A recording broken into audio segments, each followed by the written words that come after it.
What's up, YouTube? Welcome back. So in this video, I want to talk about a topic that has been sort of popping off recently in, the black sector. I guess more particularly the black female sector of YouTube, and kind of like the colorism YouTube sector as well. And that is, darker skinned black women swirling and procreating and creating children, particularly biracial girls, who may end up erasing them. And I think I kind of pretty much did a video about this a little while ago, but I want to revisit the topic and sort of speak on some more things as well. And first, I just want to say that personally, I do think that this is being overhyped and exaggerated, at least a little bit. A lot of it, really. I'm like, I just don't really see that happening. I just don't really see, oh, black women, she's gonna be erased. Oh no! And even if that were to be the case, I really don't think there's that much concern about it.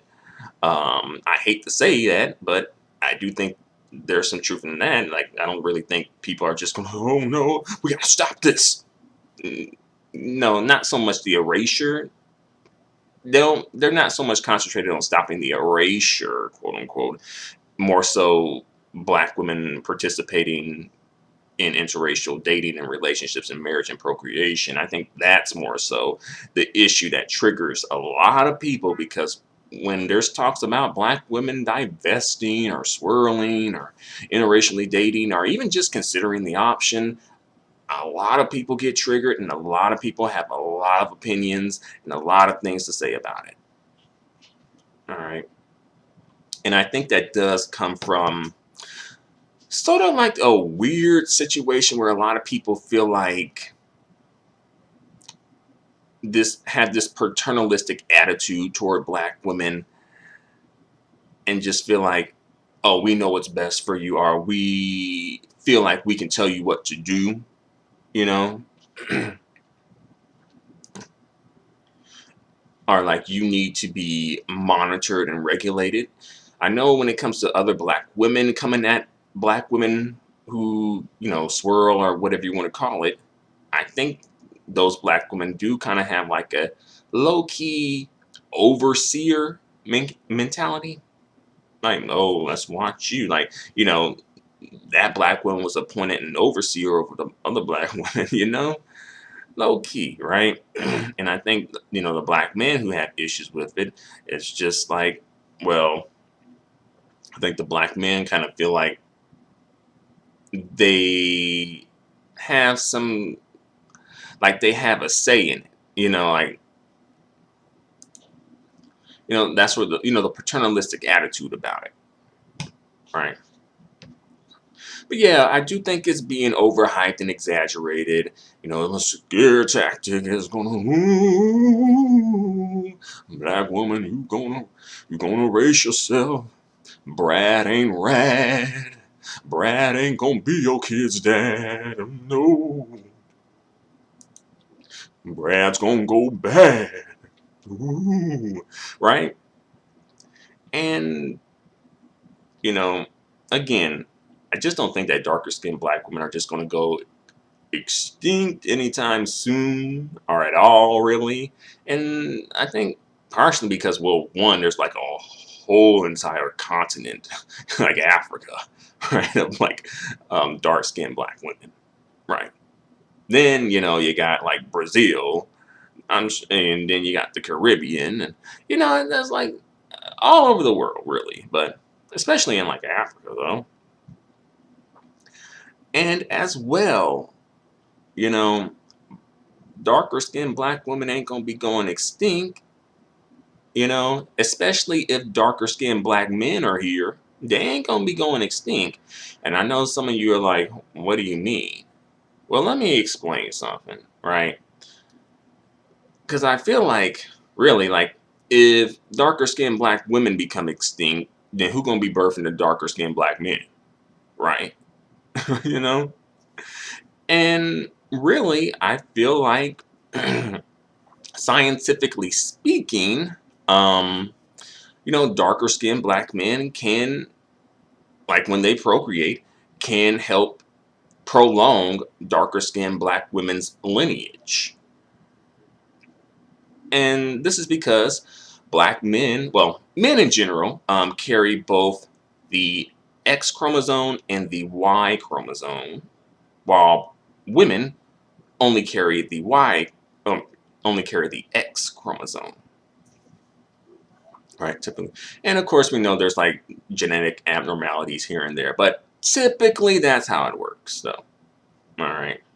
So, yes, a darker skinned black man can procreate with perhaps a woman who I would say at least is partially black. I would say at least half black, and you can end up with a darker skinned child, right? That does happen, right? Because there are some dark skinned women who have light skinned biracial moms and dark skinned brown skinned fathers, right? So, a black woman was created out of that union. They may not have wanted it because they may be color struck and have some issues, but she was there. She was created, right? So as quiet as it's kept, color struck or not, dark skinned black man can, help save the dark skinned black woman from becoming extinct if he wants to. But as well as genetics, so you don't really get to choose when it comes to genetics. So that happens. Things like that happen. You can't really plan what your kids are going to come out when it comes to skin tone because it's such a difficult gene to predict. I mean, of course you can have some predictions here as far as like, well, if two white people get together, then the kid probably gonna come out with a white skin tone. Two black folks come, etc. But generally speaking, when it comes to like say biracial folks or like lighter skinned folks, because look at Cardi B's daughter. She's kind of like a brown skin tone, right? There's a whole segment of like mixed biracial light skin, women who have dark skin, brown skin daughters. And really that's something that kind of needs to be explored as far as like the dynamics in that situation. Not saying that all light skinned mixed biracial women are like not good mothers to their brown skin, dark skin daughters, but I'm sure I've heard some brown skin, dark skin daughters have things to say about their light skin mixed biracial mom. And as well their dad too, their brown skin, dark skin father. Right. That's something that needs to be explored as well. Of course, we're not gonna folks ain't gonna be trying to explore that because it's just too much drama and too problematic, and folks get in their feelings, and folks be deflecting and trying to derail the conversation. That's not gonna. I don't see that happening on a large scale, right? So I'm not gonna sit here and hold my breath. But what I am gonna sit here and do is continue on with this video. All right. So with all that being said, I just wanted to come through and just speak on a couple of things that we all can do as like the black community and black people. Since we're so concerned about erasure, darker skinned black women, and we're afraid that them going outside the community could erase themselves, and just so much concern about erasure.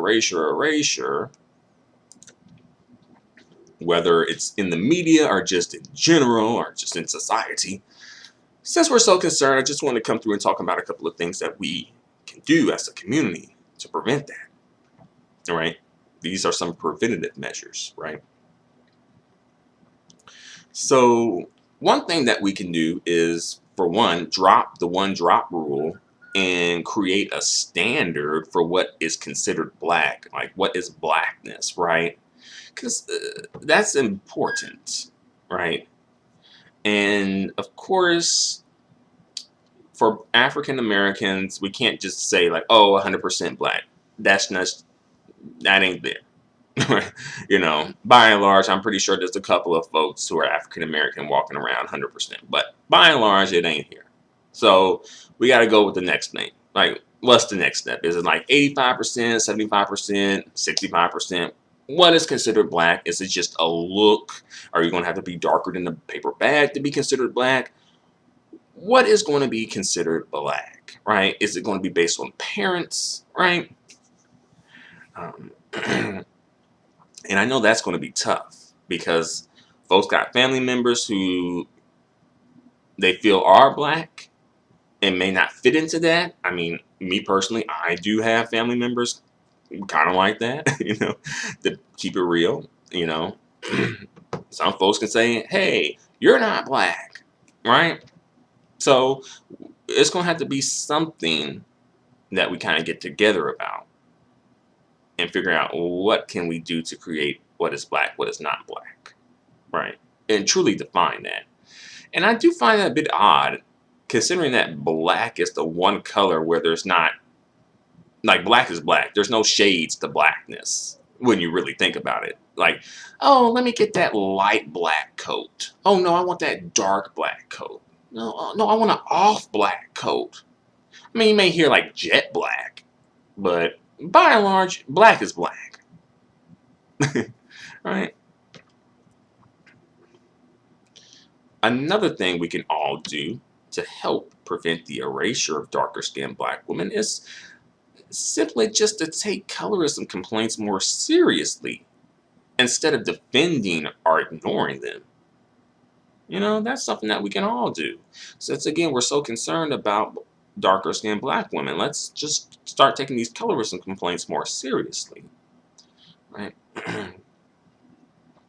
Another thing we can do is, hold black people, both black men and black women, accountable for procreating outside of the black community and bringing their children that they procreated or created outside of the community back into the black community, thus, perpetuating colorism.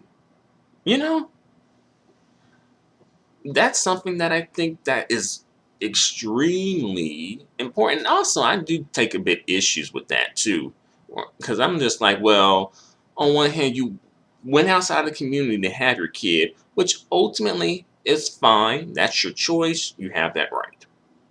But you go outside the community to have your kid, but you want to bring your kid back into the community and then have folks consider your kid to be black.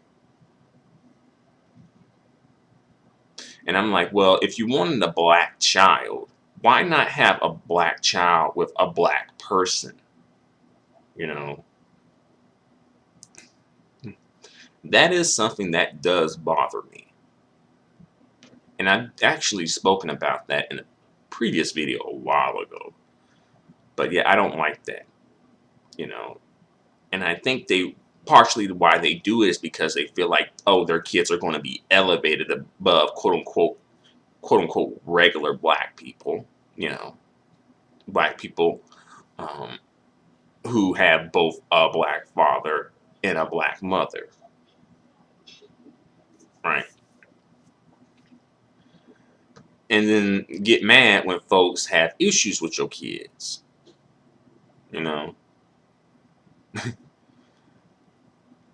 or when your kids think they're better than other people's kids. Yeah. But let's move on to the next.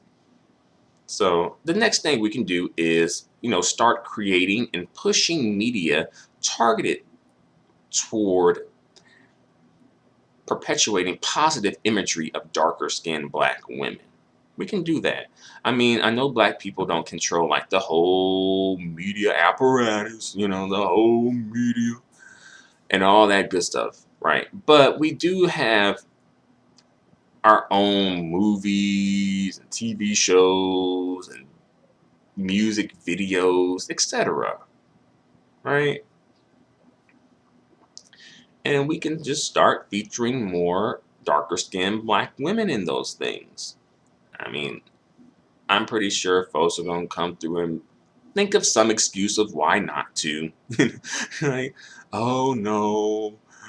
Especially when the biracial girls come through and start crying the biracial tears and oh, here we go. how the black community is the only community I know.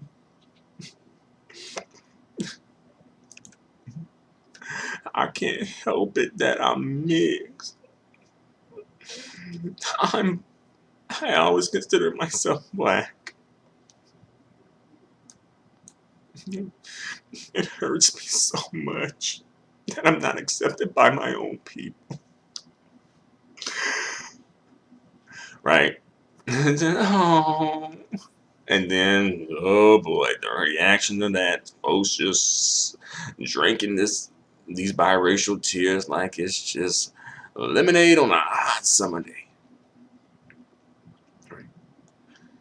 Another thing that we can do is, stop supporting media that's targeted at black people that does not feature darker skinned black women. Like I seen somewhere that they're supposed to be doing like a reboot or like a remake of like the a different world, but like folks took issues with it because like all the women on there seemingly are biracial, and I'm like, well, wait a minute though, this TV show is probably most likely going to be targeted towards primarily black women. Yeah, black people, I'm sure some black dudes are going to watch it, but black women typically make things like this pop off, right? Black women be like the core audience and the main supporting audience to a lot of this stuff. A lot of these black shows and black movies and music and things like that. And considering that they didn't feel the need to add in um, brown skin or dark skinned black women, especially when they were present in the original as well. Yeah, the main character was biracial mix or whatever. That is true. But nevertheless, you could give a couple of spaces for brown skin and dark skinned black women, right? And if they're not going to do that, then don't support it and let it flop, right? Just like that movie with Zoe Saldana flopped, the Nina Simone story, right?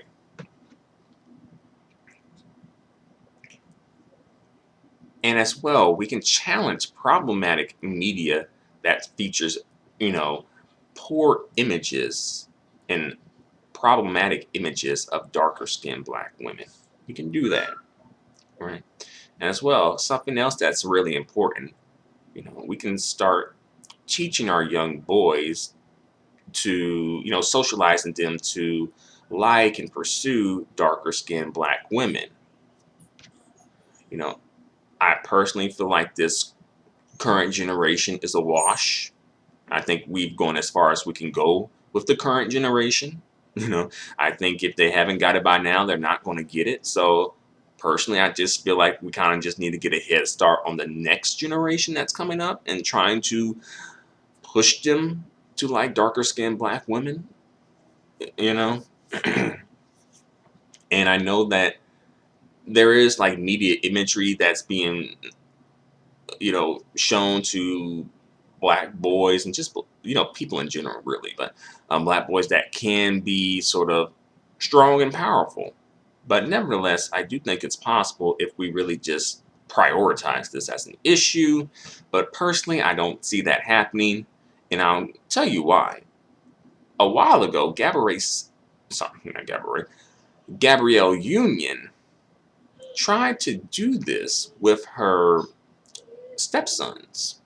You know, she tried to show them like, oh, she kind of saw them seeming like they were gravitating more toward like, lighter skin, mixed, non-black women. So I was like, oh, let me just, show you the beauty of like brown skin and dark skin black women. Shows some nice images of them, et cetera, et cetera, et cetera. And, there are some black folks who took issues with that, you know? And that was just on a small scale, just in the household, just a, you know, kind of like a one-on-one type situation, one-on-two perhaps.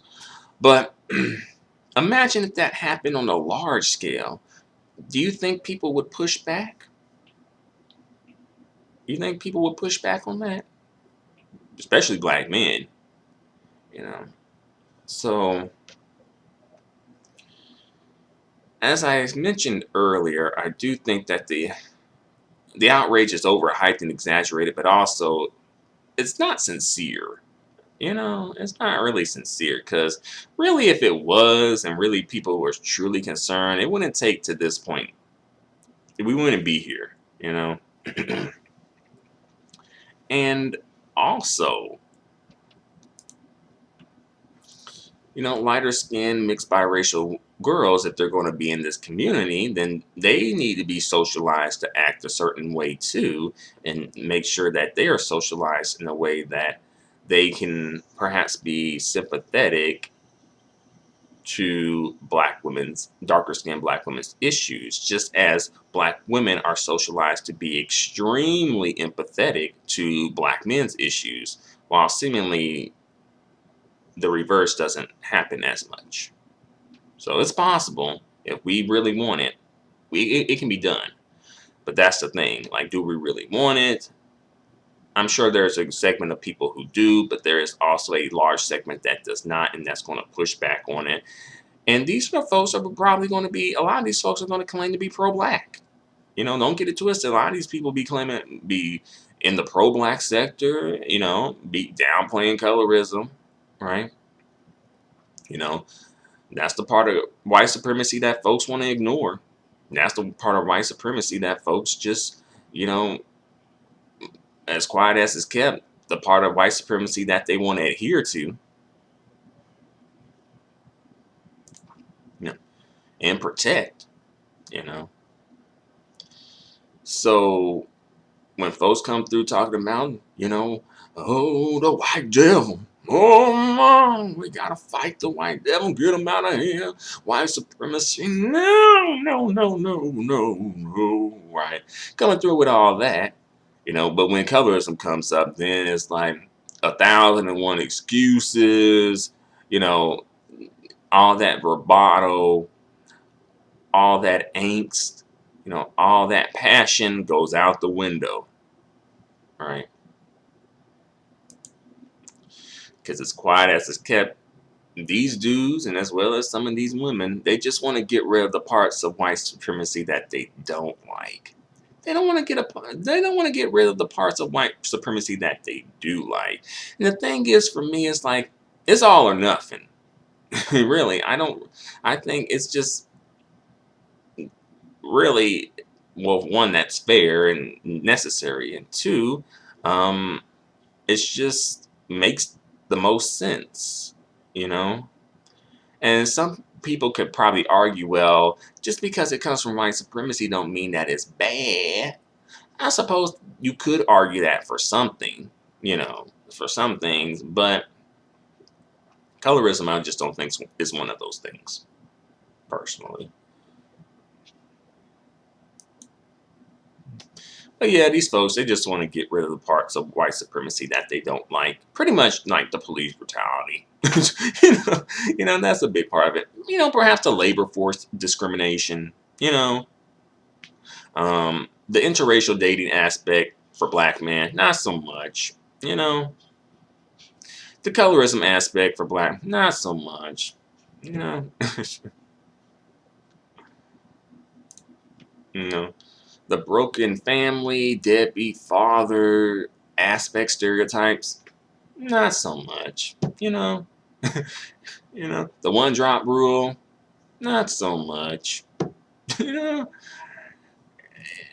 Come on, we gotta be honest about it. We gotta be real about this. Folks ain't really gun-ho about getting rid of some of these things that white supremacy created. Let's be real. Some of these things folks holding on to. Why is that? I thought white supremacy was the devil. I thought the system of white supremacy was just the worst thing that ever happened to the black man, holding black man down. Black men was kings, black women was queens, right? But I'll just end this video on that note. So thank you very much for watching. Let me know what you think in the comment section about all this. And until the next video, adios and goodbye for now.